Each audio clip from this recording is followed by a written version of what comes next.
এটা হচ্ছে একটা ঘিয়ের, এই স্মেলটা অসাধারণ।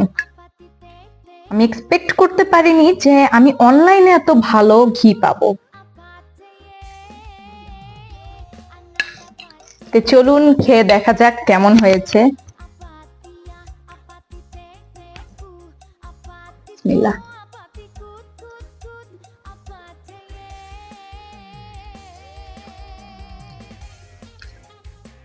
পোলাওয়ের উপরও কিন্তু ঘিটা খুবই ভালো লাগছে। এখন যদি গরম ভাত আলু ভর্তা মানে একদম বাঙালি খাবার যদি হতো, তাহলে ব্যাপারটা কিন্তু খুবই সুন্দর হতো। মনে পড়লে আমার মুখে যেন পানি চলে আসছে। তাহলে আপনারা দেরি করছেন কেন? গ্রামগঞ্জ গিয়ে কিন্তু আপনাদের অর্ডার দিতেই হবে, কারণ আপনারা কিন্তু দেখলেন আমার এক্সপিরিয়েন্স খুবই ভালো ছিল। তাই দেরি না করে এখনই অর্ডার করে ফেলুন।